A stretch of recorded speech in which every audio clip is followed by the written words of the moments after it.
22,000 families were left homeless in the coastal province of Latakia, one of the 4 Syrian provinces hit by the earthquake last February. Some of these families are currently residing by their own choice in tents that they set up near their damaged homes. The case of Ayman's family is an example of this harsh reality. Let's have a look.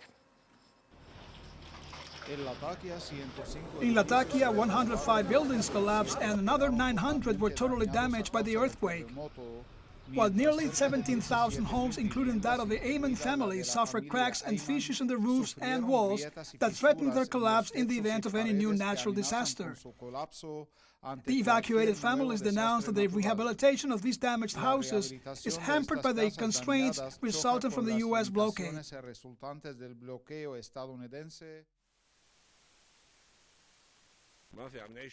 I do not have the possibility of repairing my house because we barely manage to live from day to day, since the country is suffering an acute economic crisis due to the blockade imposed by the United States, which is also stealing our oil wells and plundering all our energy resources in the Al Jazeera region.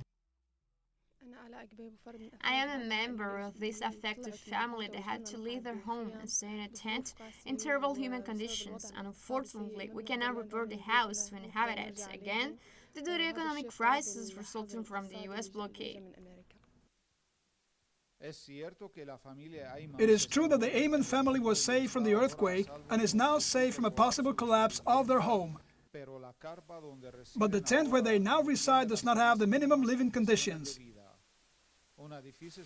They consider that in order to change this difficult situation, it is essential to immediately lift the coercive measures imposed by the same states that claim to defend life and human rights.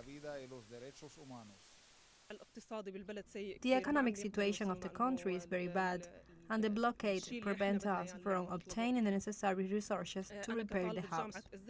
And as a university student, I have suffered a lot of damage because I do not have a proper place to study. I'm prepared for exams, and I have no way to go to college.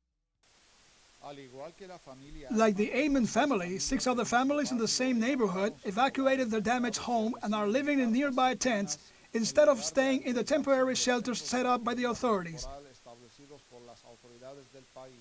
Their case sums up the case of hundreds of thousands of affected Syrians who, despite the aftermath of war and blockade and the repercussions of the earthquake, remain determined to continue the work to overcome the crisis and recover the normal course of their lives. Ayman, teleSUR, Latakia, Syria.